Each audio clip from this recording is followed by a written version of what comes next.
So I wanted to ask, how do you believe we can further prevent the government from infringing upon our Second Amendment rights? Hello,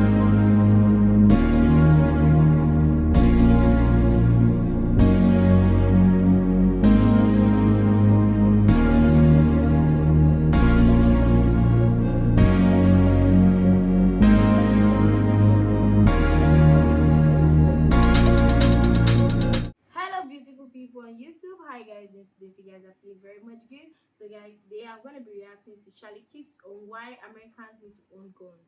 Whoa, guys, this video is going to be really, really stunning for me because I do ask myself, like, if people would really like kill people randomly, then why is gun legalized? Because I don't know what to now. I need to find reasons why gun should be legal, but let's just see what Charlie Kicks has to say on this. So I wanted to ask, how do you believe we can further prevent the government from infringing upon our Second Amendment rights? Yeah, it's a timely question with what's happening today in Tennessee. So everything in life is a choice and a trade-off. Anybody who tells you differently is an infant. And so you have to prioritize things that matter more than others. This is why I love Aristotle. He talks constantly about hierarchies, right? He talks about the hierarchy of the good, the hierarchy of choices, the hierarchy of behavior, the hierarchy of character. And so when it comes to firearms or guns, we must first ask the question of why. Why do we have a Second Amendment? It is not for hunting, but I do love hunting. Do we love hunting out here, everybody? Hunting is very important.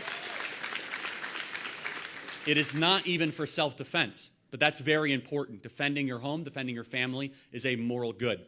The unpopular, to say, but morally correct reason we have a Second Amendment is so that free people can defend their rights given to them by God in case government becomes tyrannical. God forbid that ever happens, okay? Now, I fully acknowledge that comes with a cost. The cost is this. If you make that argument that people should be able to own firearms against a usurpatious potential tyrannical government, you're going to have negative externalities. You're going to have gang shootings. You're going to have mass shootings. The question is, how do we minimize it?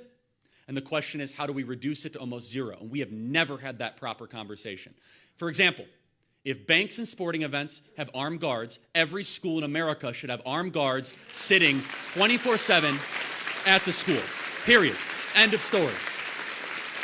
If airports have armed guards, schools should have armed guards. And so you must come after it morally clear. I will never say that we'll get gun deaths to zero because we live in a broken world and we live in a place where there's a lot of nut jobs and a lot of evil people. But the choice that I'm unwilling to make, I am not willing to say we get rid of all of guns. Why? Because even more evil than an isolated incident there and an isolated shooting there is a tyrannical government that wants to exterminate its citizens. And so that is the way we must talk about guns. Reduce and minimize the criminality and the shootings through prudent and proper restrictions, which most of the times mean good people with a firearm to protect against a bad person with a firearm. And so how do we make sure the government doesn't come after our guns? We need constitutional carry in every red state. I think Texas finally has passed it. Am I right about that? Which is great. But you need your politicians to stop tap dancing around the issue. They're afraid to make the argument I just made because the media mocks them. Lean in. The 20th century has showed us time and time again, 150 million people were murdered because they took the guns away. We must be clear why we have a Second Amendment. The Second Amendment protects all the other amendments. Thank you so much. I feel like this man literally like deserves like a standing ovation because yeah, firearms are actually bad and you could easily do something crazy with it, but it could be minimized and like put in the right places. He said if you could have firearms with guards in the airport, that should be the same happening in the schools because you're trying to protect. Do you understand? And I feel like firearm being in the school is actually like scary because kids could do something crazy and oh, and maybe probably college too. You get what I mean? But I feel like it's more like a defense. And when he said that what guns are taken away from 150, I don't know, million or thousand, I don't know they're about. If they died because I feel like they're not able to defend themselves anymore or stuff like that. Because I feel like if you have threats or something and then the person opens your door and or wants to attack you and sees you with a gun, they'll bounce back. Even if you're also with a gun because they feel like okay, this person could get me, you understand? Because the chances of the person say, oh, I'm gonna pull the trigger and you're gonna die is less like very, very less. Except the person has like a motive to kill you or die, you understand?